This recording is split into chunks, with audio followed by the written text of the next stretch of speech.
Assalamualaikum warahmatullahi wabarakatuh. Jadi kan barusan mengikuti motor yang belakangnya liar ya.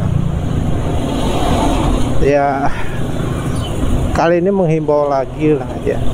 Yang namanya suspensi belakang itu perlu ganti dan perlu yang baik. Jadi kebanyakan orang itu berpikir bahwa yang namanya suspensi itu wis pokoknya iso mlaku. Empuk.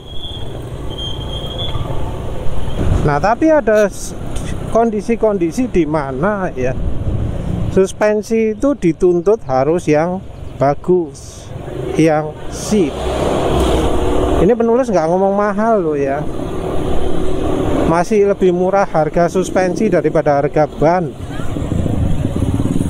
Dan kalau merek yang bagus, umur suspensi bisa lebih awet daripada ban. Tapi kalau bawaan biasanya lebih awet ban ya daripada suspensi. Ya kalau nggak percaya, motor penulis ini sekarang pakai suspensi yang harganya di bawah 500.000. 2 pasang ya. Harganya bannya ya 500 ribuan. Lebih murah kan? Untuk yang motor single suspension maksudnya, harga suspensi juga 300.000 itu udah layak.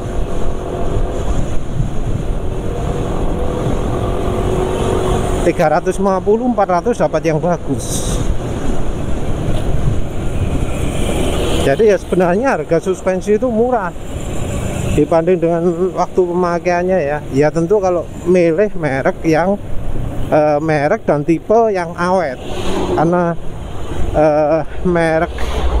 satu merek itu punya banyak tipe. Ada tipe yang nggak awet, ada yang tipe awet. Walau ini harus berdasarkan pengalaman.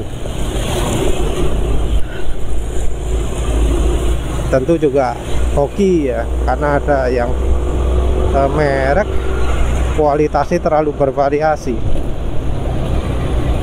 Nah mungkin ada yang menganggap gak apa-apa kok pakai suspensi bawaan, nggak patah, nggak apa gitu ya. Jadi yang dinilai itu bukan dari fungsional suspensinya, tapi dari kondisi fisik suspensi. Selama kondisi fisik suspensi itu masih kelihatan bagus, dianggap suspensinya belum rusak.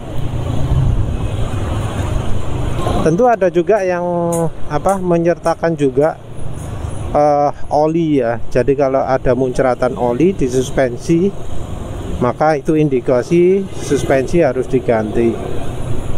Ya sebenarnya enggak juga sih. Jadi oli rusak itu nilainya bukan dari oli muncratnya,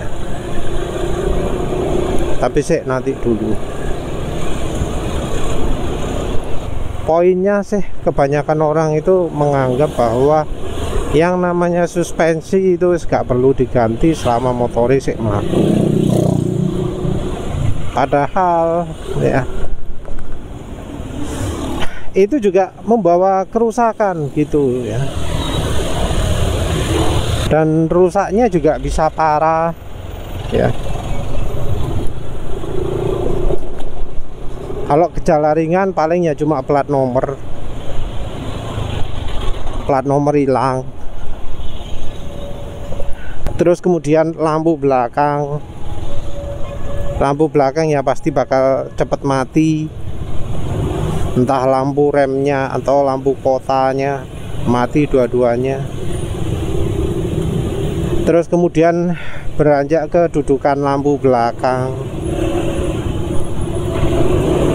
Jangan heran terus lampu belakang yang walau di motor yang sudah sedemikian kuat ikatannya ya, yang kalau kondisi baru untuk buka itu bisa sampai 10 baut atau lebih, itu bisa protol, bisa rusak.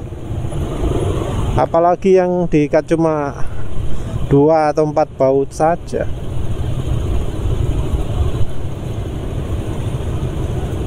Setelah itu ya beranjak ke suspensi.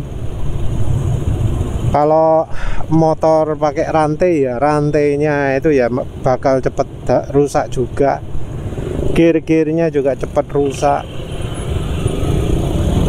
Yang terutama butuh ganti suspensi itu adalah mereka yang jalan yang dilewati itu nggak mulus, yang membuat motor kalau lewat situ jadi bisa berguncang sangat kencang.